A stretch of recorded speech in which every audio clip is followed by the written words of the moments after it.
Ta-da! Hello, folks. Hello.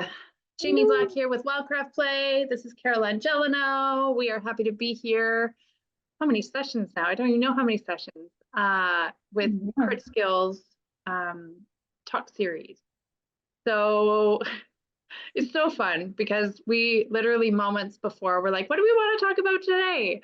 And today we want to talk about the world of improv, how to improvise, how to respond in the moment when another person, being, character wants to state something, and instead of already always knowing what we're going to say and what we expect the other person to say, it's having to deal with the situation in the moment.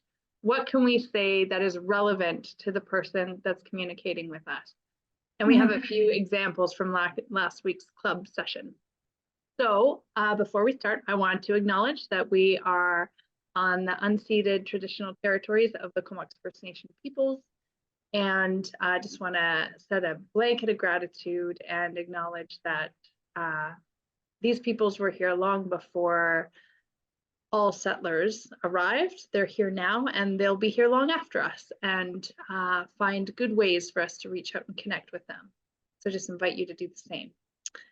So I'm going to pass it off to Karolane, and I'm going to do tech work on the side while she introduces this world.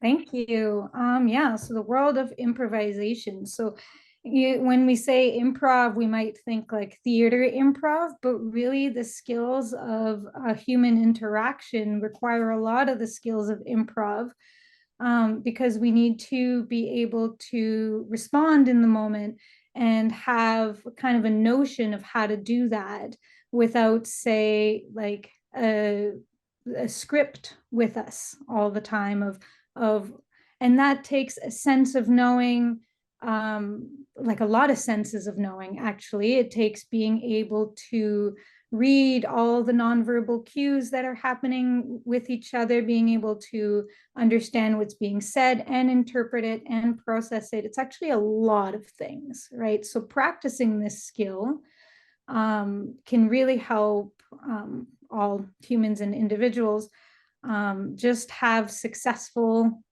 interactions and connections.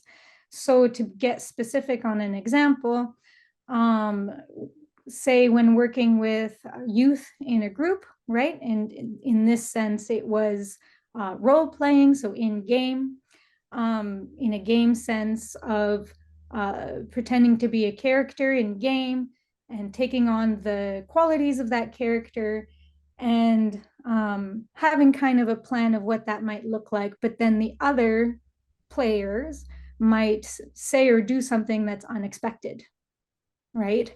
And then having to improv in the moment of like, oh, I don't know what my character would say in this particular moment. Would they be angry? Would they be happy? Would they be, how would they ask that question, right? And what we found was that this youth needed a little bit of support to practice that. It's like, what do we say when we don't have the scripted cue card of this character would respond this way? And then and that came through questioning, you and I questioning, like, well, think about it, right? This character that you're playing feels a little bit apprehensive. This character that you're playing is not really ready to trust given the storyline we're playing out. So how do you think they might respond to, this other character whipping out their play sword and coming forward, right? It's like, would they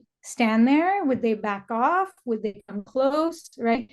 And for many individuals with diverse needs, understanding and learning the finesse of like what they would do, it's not just innate, right? It is actually something we all learn, but for some, we may need a little bit more explicit guidance in learning how to improv and practicing it in a safe space. So that's kind of the introduction of like what that could look like. Play and role play being such a wonderful tool to practice our human improvisation skills. Yeah, and there were some interesting moments that helped us both sort of realize how to scaffold that. You know, like some people understand this concept of scaffolding. So some people, scaffolding is already built. They've learned the life skills. They already know how to communicate at that level. They know what improv is, and they dive right in, and you don't need to support them. And every human I've interacted with comes at it from a totally different point of view, or maybe similar point of view, but they just have different life skills, life experience. So there isn't one way to help somebody improvise better. So there, again, we're in these sessions, we just kind of scratch the surface of the possibility of a way to do something. And then if you're interested in more information around this, we will be offering online webinars and training for this kind of stuff. So, so a sweet little scenario that I completely threw in the hands of everyone, including Karolane. She had no idea it was coming. I created a scenario to prepare us for an adventure to come. And I didn't want to give any youth a heads up, especially those with autism, because I didn't want to create too much anticipation and worry about how to be good enough, because it didn't matter. There was nobody could fail. There was no problem if anybody didn't do it right or was completely quiet and didn't understand what was happening. It was fine for that to happen. So I was like, okay, everyone, you people over here, you're non-player characters and you're going to be monsters. You people over here, you're in the role of being a player character. And you non-player characters, I'm going to give you secret private information, and I need you to manage that the best you can. And if for whatever reason you can't speak, I'm going to speak for you. And it's going to be improv in the moment. And I don't really know what's going to happen because it's all based on the reaction of our friends, the players over here, and what they say for us to be able to decide what to say back to them. So when we set up the scenario, the people stepping into the monster role, Karolane being one of them, and another character, they didn't have very much information at all. And so one of the things we can do if we want to provide the experience of improvised learning is to be willing to be the voice for the body. So a body can stand there and represent that being. In the world of live action role play, there's a body and they're standing there stoically with their sword and whatever. But I, the story crafter, can just fill their narrative for them. So that's one way to do it. And that way is the fastest, the easiest. It takes all the pressure off the player. But there was side conversations that I didn't know about that Karolane had with this character that was pre-scripting. It wasn't in writing, so they couldn't read from a script, but it was you could say this. If you remember, you could say this. So we're not shitting on them. We're not telling them they have to, but you could say this if you remember. And there was even little prompting where Karolane was like, now would be a good time to say the thing we talked about, right? Like there's prompting that can happen. Yeah. And the more people understand the skill of improvisation by watching, they start to understand, like for me, I am a living improv being.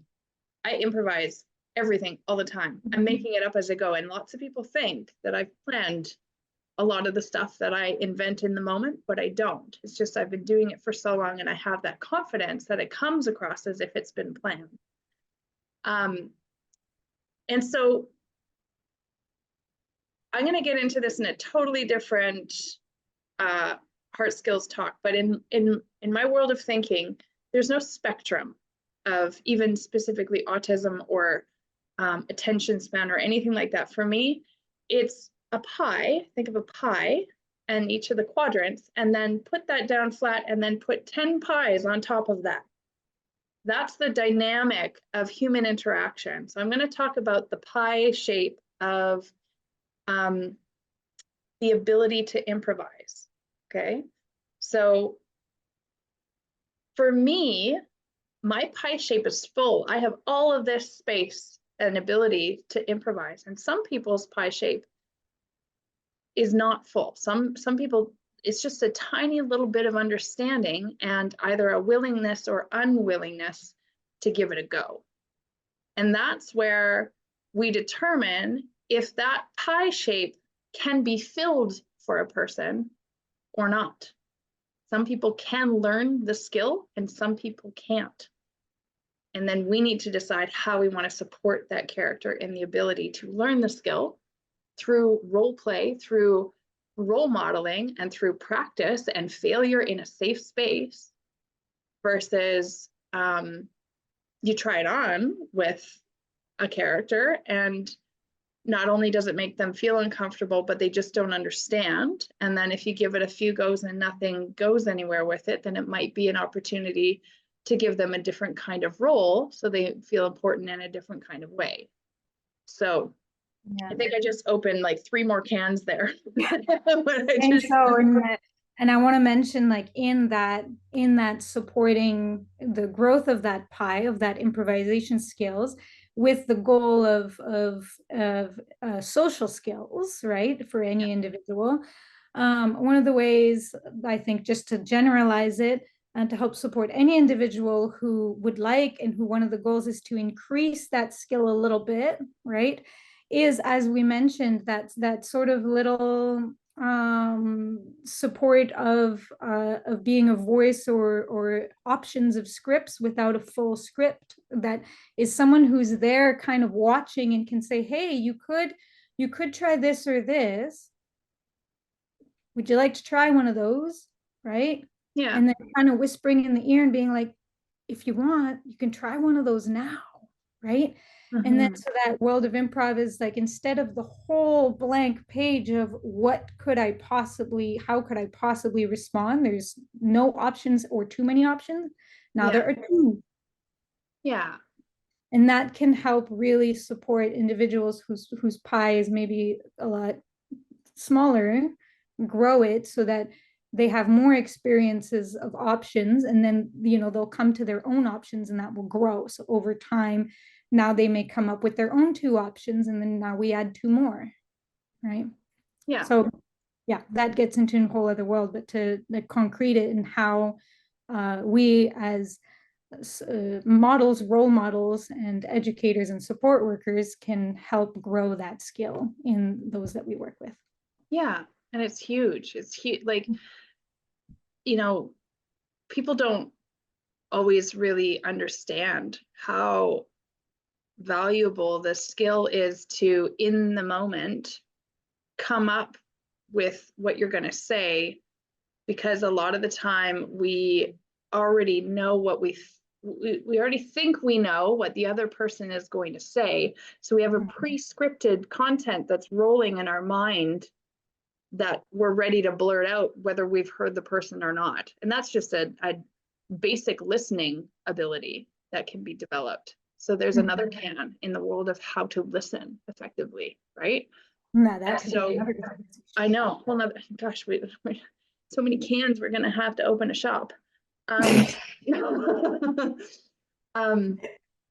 So I definitely think that in the world of facilitating a learning experience where improvising is possible, comes back to that basic of having a trusting group and having a non-judgmental space. Or if there is judgment, that those youth that maybe have a judgmental tone, we know they're working on their ability to be less judgmental. So that's kind of the environment that we've built in our little space, which makes it feel so rich and able to develop these life skills that will take people to successful interviews, to like what we're doing right now. We're improvising right now to educate. Interpersonal relationships. Yeah. Totally. All the different things that sometimes we kind of take for granted if we don't really break it down to what is the skill that we're doing right now. Yeah, it's so valuable for us to recognize importance for us as behavior support workers to help young people learn these basic skills. Because nowadays, I mean, especially through COVID, holy smokes, they really lost the opportunity to play. Like this is actually, it has been communicated around the world that children missed a year of play. And, you know, some of the younger ones, that's like key developmental opportunity for them in, you know, up to age 6, that age range of like just how to interact with their peers and the importance of that. Even dogs are struggling on how to play. You know, like it's a big deal. Yeah, So, a whole other topic, how to play. But to kind of wrap this up, just given our time frame and keeping us on track, so we're saving some material for other times. Yeah, just the beauty of improv to be such a like rich tool for practicing communications and interaction. Totally. Yay, improv. Yay. All right, well, if you want more information on this, Karolane and I are developing a webinar series, and we'll be offering training and support in a community of support that we have on an online portal. So if you would like to know more about this, reach out to either one of us, and we'd be happy to share more about what we do and how we do it and why we do it. Thanks for watching. Thanks for watching.